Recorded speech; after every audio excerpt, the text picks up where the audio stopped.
Hello paparts! Welcome to Sir Parts Talks. Ayan guys, topic natin ngayon, 257 na kongresista ni Botar pagpa-impeach kay VP Sara Duterte.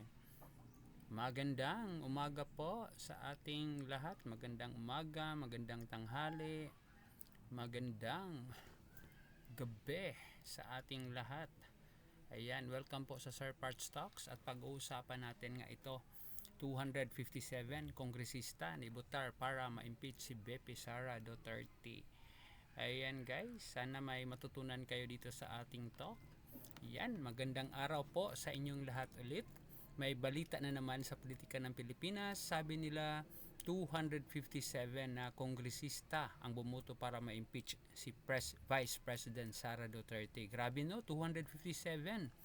Alam niyo kung gaano karami yun para yung isang buong barangay assembly na sabay-sabay nagsabi ng present. Kapag may 257 na tao na bumuto, hindi na yan simpleng group chat. Iyan ay group chat na may sariling barangay. Pero sandali, ano ba talaga ang impeachment? Sa simpleng paliwanag, ang impeachment ay parang report card ng mga matataas na opisyal ng gobyerno. Kapag ang grade ay A, ayos. Kapag ang grade ay B, bawi next time. Kapag ang grade ay C, call your parents. Pero kapag impeachment, parang sinabi ng teacher, principal, pwede bang kausapin muna natin ito? Ganon ang proseso. Sa Pilipinas, ang impeachment ay nagsisimula sa House of Representatives of the Philippines, tapos lilipat sa Senate of the Philippines na siyang magiging judge at jury. Parang basketball game. Sa House, sila ang referee na nagsabi, uy, mukhang may foul. Sa Senate, sila naman ang magsasabi, flagrant ba? Technical o flop lang? Kaya ngayon, maraming Pilipino ang nag-aabang. Ang iba parang nanonood ng teleserye. Episode 1, may reklamo. Episode 2, may investigasyon. Episode 3, may butuhan. Episode 4, cliffhanger. At syempre sa Pilipinas, kahit politika, may kasamang memes. May nag-post 257 kongresista bumoto. Sabi ng isa, wow, parang attendance sa seminar. May nag-comment pa, hindi ba pwedeng Zoom na lang? Pero sa totoo lang, malaga ang impeachment.